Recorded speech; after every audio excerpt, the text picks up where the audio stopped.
So hopefully you can see my screen. Is that all Yes, good? we can. Yes, thanks, Great Tim. stuff. Thanks, Emily. So yeah, it's great to be here. Thanks for the opportunity. So yeah, my topic, adapting to support team excellence in a virtual workplace and responding to the needs of an industry even in transition. So I've broken it down into three parts. We're going to look at what is team excellence, what are the opportunities presented by virtual collaboration, and how do we achieve continuous process improvement when the only certainty is change? So starting off, what is team excellence? In the year 2000, I was a commando captain helping to restore peace in the West African country of Sierra Leone. A rebel army was advancing on Freetown, murdering and maiming hundreds of innocent civilians along the way. My role was to fly onshore from the commando carrier HMS Ocean, liaise with the Spearhead Battalion on the ground, and then lead my mortar troop of 60 Marines as we adjusted a number of targets to ensure indirect fire capability when those rebels approached Freetown. So during that 6-week campaign in West Africa, there were many threats and risks outside of our control. But what we could rely on was our training and our trust. Trust in each other, trust in the system, and trust in the motivation of the Marines on the ground. In other words, we focused on what we could control to lead a successful defense of the capital. Now, when I reflect back on that situation, I realize how critical it was to sustain the right climate for the troops to deliver excellence in a dangerous place, to manage the mood set for motivation and morale. Mood is the feeling we have about an environment. Does it make us feel safe and energetic, or does it make us feel ignored and lethargic? In any team environment, one gets a sense of how people behave, how people are treated, and what is the state of morale. This all ties into the team mood, and this is fundamental to the acceleration of team performance from average to excellent. So people often ask me about the best initial indicators of a team performance culture based on first impression. And I always answer that it's about the simple basics, good or bad. These indicators are typically representative of the overall performance picture. The first indicator is whether members of the organization are audibly bad-mouthing management or each other. It's amazing how prevalent this is, and therefore the absence of negative talk is notable. The second indicator is whether meetings happen as advertised and on time. Unfortunately, many organizations struggle to start meetings on time and to keep meetings effective. Consistently punctual and valuable meetings is therefore significant. The third indicator is whether people do what they say they'll do when they say they'll do it. All too often, incongruence is the norm. Someone promises to get something done, but then needs constant reminding. Early delivery on small promises is a massive positive. Performance culture has much more complexity, as we all know, but these initial indicators have served me well for many years. Here are some of the subtle behavioral indicators of a true team in any setting, of a team much more likely to achieve a high performance culture based on my observations and experience.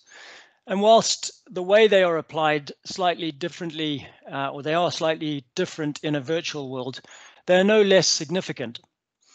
The first element is basic courtesy. This is such a fundamental one. It manifests in various daily interfaces, such as greeting colleagues when you see them and responding to communications in a timely fashion. It needs to be a two-way street. If it feels like one party is constantly having to initiate the courtesy, there is no true team. Now, in the virtual workplace, an indicator might be the willingness to switch on their camera or your camera and engage while waiting for a meeting to start, as we were doing before this forum, for example. A second element is basic trust. This builds on courtesy. A true team has formed and stormed to the extent that trust has been earned. It allows for personal growth and for individual expression to benefit the collective. If concerns about trust are regularly voiced or micromanagement is in evidence, there is no true team. The third element is basic empathy. This builds on courtesy and trust. It means that team members are interested in the challenges of colleagues and that they seek to understand different points of view. If there is no sense that teammates genuinely care or can step into the shoes of others, there is no true team. The fourth element is basic energy. This is an essential ingredient in any successful team. Energy can be seen and sensed, as can lethargy, an opposite element synonymous with poor performance and disjointed teams. If there is a lack of energy, there is no true team, or at least not one that is likely to achieve high performance. Bringing it all together, in my experience, true teams consist of courteous individuals with high levels of trust, genuine empathy, and high energy. These elements can be detected in a relatively short space of time. Deficiencies in any of these areas will detract from team togetherness and prevent high performance. Get the basic elements in place and build a true team. Now, the language that we use as leaders also influences the team dynamic and human behavior. Workers and followers conform to the subtle cues of their management. Our words play a major role in team health and team well-being. Two words that can have a disproportionately negative impact on morale and performance are I and they. Thankfully, a word that can undo that damage, if adopted as a better replacement, is we. All too often we hear, I will decide, when it should be a team decision, or they messed up, when in fact we were all involved somehow. Incredibly, very little is lost and a huge amount is gained if instead the message is, we messed up and we will decide how to improve together. I've been on so many projects where the ubiquitous they are to blame that I wonder whether they have ever done anything right. How about a switch to a world where the only time we use I or they is to say, I made a mistake or they did an excellent job. Otherwise, use we to include team and togetherness. Based on the we cultures I've been privileged to serve, you'll be amazed at the positive impact on morale and performance that this subtle shift can have.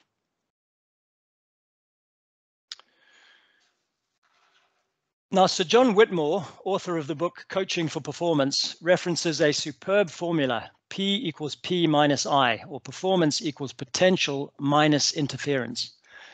I love the word interference in this context because it perfectly describes many of the real and imagined obstacles that we allow to detract from our own and our team's true potential. The I could also be inefficiency. Bruce Tuckman devised the forming, storming, norming, performing, adjourning model for team progress. Natural progress to performance can be accelerated with deliberate effort. The difference between the two curves is tolerated interference or inefficiency. If we can remove this interference, we can certainly enhance mood set, our own and others. Interference that I have encountered with frontline teams includes unnecessary meetings, irritating micromanagement, and overwhelming bureaucracy, as well as nowadays unlimited social media. Ask anyone affected by these issues about their mood, and you can expect them to give a less than positive response.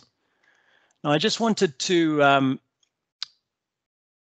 pull out my laser pointer and quickly reference some research that I've done based on the close to 40 performance improvement projects that we've supported. So there is a correlation between the efficiency with which a team and a leadership team captures and then closes lessons learned. So if you see on this y-axis, we've got percentage of lessons open. And the sooner a team can capture the massive influx of lessons learned at the beginning of a campaign and then get them closed and implemented to benefit future operations, the more efficient they can accelerate the team building curve from forming to storming through norming and up to performing and potentially high performing. Whereas we've found that given how important the leading indicator of capturing and closing lessons learned is, with teams that don't meet regularly to discuss lessons learned and therefore have many lessons open that are not being discussed and closed, implemented to benefit future operations, there's a much slower improvement in team togetherness, teamwork, and ultimately team performance. So the Tuckman curve is much slower to progress up towards performance over time. And very seldom do these teams reach anything like high performance. So this is the gap to potential here that I was talking about. And this area of yellow is where we see interference and inefficiency. And so hopefully this provides a bit of an illustration in terms of what I was talking about there regarding how we can reduce interference and therefore close that gap to our potential.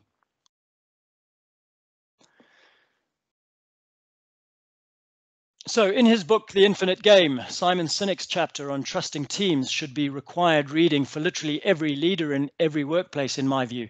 He uses excellent examples to make exceptional points. One of my favorites is his reference to the US Navy SEALs. The Navy SEALs have a great measure to determine the kind of person who belongs in the SEALs. Performance on the vertical axis versus trust on the horizontal. Performance is about technical competence. Trust is about character. One SEAL apparently described it thus: I may trust you with my life, but do I trust you with my money or my wife? It is the distinction between battle physical safety and overall psychological safety. One of the highest performing organizations on the planet prefers individuals in the bottom right quartile than in the top left, because the latter are often narcissistic and toxic. The SEALs select for character first. Trust helps build an elite team, whereas high-performing individuals only looking out for themselves endanger a team. Sinek notes that culture equals values plus behavior.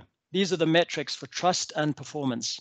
How people feel affects how they do their work. High-performing teams start with trust, but this mood set needs to endure over time, and that takes awareness and focus. Netflix recently released a fantastic or fascinating series called The Playbook. I watched every episode in one go. It was like intravenous inspiration for me.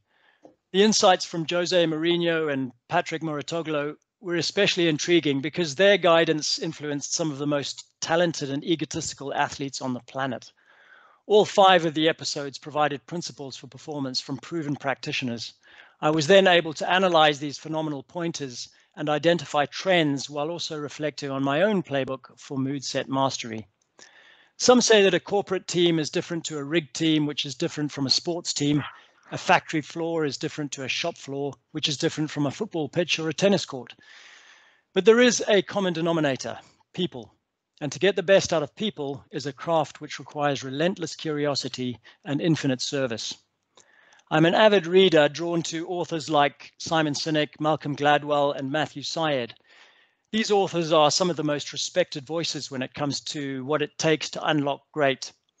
I learn from them and many others. Their findings often reveal further fascinating ideas about how sustainable progress has been made and what we can learn from societies, communities, and indeed outliers. Mastering mood set is particularly important at this present time when many are working in isolation. As with locker room inspiration for athletic excellence, the subtle cues for optimal productivity wherever we work are worthy of deliberate focus in order to achieve measurable progress and, of course, in order to celebrate every small success. I analyzed the Netflix series for consistency and created a top 5 informed by the list of 27 ideas. I got to this set of guidelines: 5 golden rules for accelerated excellence. 1, start with the truth. 2, always be the underdog or maintain an underdog mentality. 3, seize our opportunities. 4, together as a trusting team. And 5, forward to the finish. The best quote of the series for me was this one from Patrick Mouratoglou, who coaches tennis superstars like Serena Williams. Your body language is telling me everything I need to know. Body language truly is the language of our mood set. As a father of 3 young children, working virtually between home and the office in 2020, while my wife homeschooled the kids and we strove to create conditions for harmony, I've probably learned more about community mood set than ever before. But the learnings were reinforced. Purpose and belief have been key. The indicators and elements of a strong team have applied. We language has been a focus. Minimizing interference has been critical. And the significance of truth and trust within the golden rules for accelerated excellence have been relevant and clear. Sustaining excellence in the face of constant challenge and change is a truly fascinating pursuit. It can be done if we understand how to enable the right mood set in each setting. So what are the opportunities presented by virtual collaboration? Well, COVID-19 and the resulting lockdown forced a new way of working together. As with many step changes in history, adversity was the mother of invention, or certainly adoption. If I reflect on our own experience here at Exceed in Aberdeen, we had video conferencing tools at our disposal, but we're not early adopters of the technology, as we were and still are strong proponents of teamwork and in-person collaboration where appropriate. But that said, the lockdown allowed us to embrace the tools we had at our disposal and to conduct some trial and error to see which platform best suited our needs.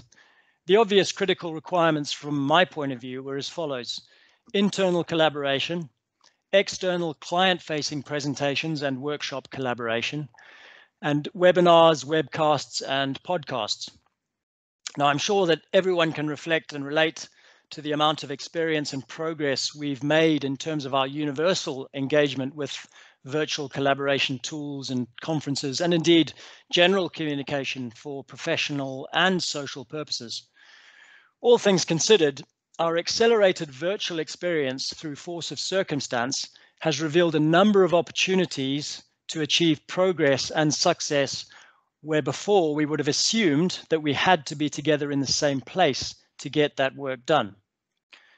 The significant deliverables I want to focus on here are the risk assessments and DWOPs that we facilitate on behalf of our client project teams as part of their readiness to execute support ahead of rig operations on upstream campaigns. We've now delivered 10 successful major virtual workshops for energy companies. We conduct feedback surveys after every session, so we are building up feedback ideas from participants as we evolve. We're applying continuous improvement to each virtual workshop as we go along. So picking up on a few points of relevance. So mission and values. We're supporting Sasol down in Mozambique with a major onshore field development campaign. Operations were suspended due to COVID-19, and now there is a fair amount of flat time as preparations are made for a return to operations in June this year. That time is being used effectively through virtual sessions to not only challenge the drilling programs, but also to land the mission and values along with the skills transfer piece for this scope of work. Being able to speak to campaign stakeholders one-on-one with specific messages, which can be recorded for rewatching during quarantine, for example, when talking about values and hearts and minds, is potentially more engaging for key leaders to frontline workers than when the leader is speaking over noisy air conditioning, for example, or other noises in a packed auditorium. Ironically, it can feel more personal, even though it is not in person.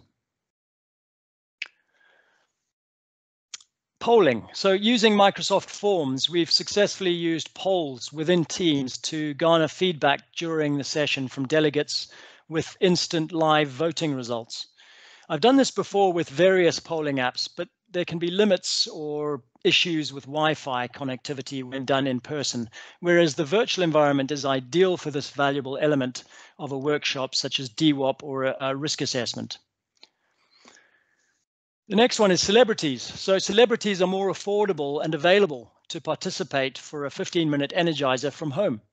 So Gavin Hastings, who's recently become my new best friend, he's one of the greatest rugby players Scotland has ever produced. He's joined me now on a number of virtual sessions for the likes of Tullow and Neptune, kickoff and DWOP sessions to convey transferable learnings from his experience leading British and Irish Lions campaigns to the Southern Hemisphere, and what it takes to pull together diverse people in a short space of time and to face adversity with confidence, commitment, and cohesion. So as we start to look at the opportunities and advantages of virtual collaboration, I will say that face-to-face, in-person contact will always be vital for building a genuine high-performing team. Let's be honest, we're social animals who crave a sense of belonging and togetherness. We've evolved to pick up on belonging cues through personal and tactile interaction. So when we are past COVID-19, the importance of team building social events will be significant. However, there is talk now of the hybrid workplace, which is coming soon, one where we draw on the best of the old traditional way of doing things and on the new virtual way of doing things. So the best of both is probably what we're looking for towards the end of this year. So just going through the list that I've put together there, not to say that this is exhaustive or perfect, but these are some of the points that I thought I would like to share with this network. So removing the need to travel to a venue, that's a fairly obvious one. We're reducing the cost and the carbon footprint, and arguably we're reducing a lot of risk. Presenting to delegates where they are. So slides are often more readable and more audible and recordable, which I'll come to now. And we've got delegates sitting safely at home, able to view the screen and participate from there. We can record the sessions. So a full record of proceedings is available immediately afterwards, which would be very difficult, if not impossible, to achieve to the same level of quality at an in-person session, as everyone can appreciate. Point 4, digital rather than print sharing. So less paper and less waste, potentially no paper. We can access files digitally during the session and or send them before and after. 5, control access and interruption. So as Emily mentioned earlier, potentially she could mute everyone if they're making a noise during presentations. And we have that ability to do that. We can also control access if we have concerns about the confidentiality of what's being conveyed. Point 6, easy to organize breakout groups. So before or during workshops on all the various different platforms like MS Teams, Zoom, etc., breakout groups can now be set up relatively spontaneously, and or links can be sent for discrete sessions. So the ability to do that rather than herding people at an in-person session is definitely an efficiency improvement. We can definitely save time, picking up on my last point. We're not shepherding a large group through the day from auditorium to restaurant, back to auditorium, potentially to breakout rooms, etc. So we save time. Point 8, surveys and polling are easier to manage. I've mentioned this already. Everyone's on Wi-Fi, and it's easier to get people participating in the surveys without taking a huge amount of time to find their phone and find the relevant page or browser and to then get involved in the survey. Point 9, no interface with facilities. So as a facilitator myself for many years, I quite enjoy the fact that one is not constantly having to coordinate and interface with the conference facilities about things like air conditioning, power, the projector, and indeed breakouts, meal times, etc. So we remove that necessary interface. Finally, from my perspective, there's been very little, if not no, compromise on quality and objectives in terms of the objectives of conveying information and then getting a group together, albeit virtually, to discuss and challenge the program. The one exception I'd make to that, which I've already touched on, and I am a strong believer that we're social animals, and so bringing people together socially is going to continue to be important for building a true team. So how do we achieve continuous process improvement when the only certainty is change? Change is outside our control, whereas our response to change is within our control. So controlling the controllables is what provides certainty and stability because it becomes familiar over time. Familiar habits start to foster a family feel, and with that comes a sense of focus. There's a well-known quote, "It's not about the plan, it's about the planning." In the Marines, we used to say, "No plan survives contact with the enemy." So a good start for any successful team is to get the basics right. The engine of continuous improvement involves a sense of identity, advanced planning, recording the execution, reviewing the performance afterwards, capturing and applying lessons learned, and then celebrating success and recognizing the sacrifices made by the team. And this is our exceed performance approach to performance improvement during readiness and execute. And it continues to evolve as we get feedback from clients at the end of each improvement campaign. 10 years ago, we realized the importance of virtual knowledge management as we served campaign teams with personnel spread across a dozen time zones. In response, we developed our own platform to collaborate and capture knowledge while tracking progress. We created a visual dashboard which allows project stakeholders to access insights into the leading performance indicators while noting the actions and steps that have been completed by the frontline team. So when the only certainty is change, it's critical that we focus on these controllables. So we need to plan meticulously. It's not about the plan, it's about the planning, because things will go wrong, but if we plan regularly together as a team, we will be able to respond efficiently and safely to the challenges that we face. Capturing data in a logical way is critical. So we need to have a work breakdown and a timeline, and we need to be capturing information as we go along. We need to give everyone a voice. Make no assumptions about what people do or don't know. We need to gather feedback from the team, give everyone a voice, and also don't take communication for granted. Finally, double loop learning, applied learning and the learning paradigm. So double loop learning, for anyone who doesn't know, it's an educational concept and process that involves teaching people to think more deeply about their own assumptions and beliefs. A simple example I always use is that I used to talk about, from a fitness and wellness perspective, that breakfast was the most important meal of the day, and it was about what would you have for breakfast. Then several years ago, I came across the concept of intermittent fasting, and I am now a believer in intermittent fasting, and I've seen the benefits it's had on my life, and as a result, I actually don't eat breakfast. I don't believe that I need to eat breakfast, and I've seen the benefits. So I've actually changed my paradigm on diet and eating for performance as a result, and so we can improve a process that we already know, but we sometimes need to step right back and say, what is our paradigm around the process that we're actually using? And to that end,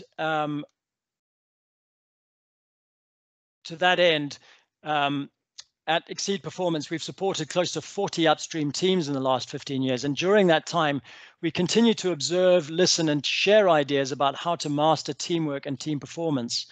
And I recently evolved this simple 3M model to help leaders understand the importance of their role in shaping the team mindset and the team mood or climate. You can have the best management system and the best technology in the world, but without sufficient emphasis on mindset and mood, the people will struggle to reach their collective potential. So again, I kind of revisited the paradigm that's applied by many leaders on upstream campaigns. And this model is an attempt to kind of help leaders to perhaps explore in a little bit more depth the impact on pulling a team together. So for his book, The Culture Code, Daniel Coyle visited and researched 8 of the most successful groups in the world over a 4-year period. And this is what he found. The top 3 criteria for success were these: psychological safety, engender trust and belonging; share vulnerability, be transparent and show fallibility; and establish purpose, clearly communicate and enroll others in shared goals. So no matter whether face-to-face or face-to-camera or a hybrid of the two going forward, this code is fundamental for a winning culture. We need to continue to ask powerful questions. What opportunities can we leverage beyond COVID, beyond the digital transition, beyond the energy transition, which is taking place at the moment?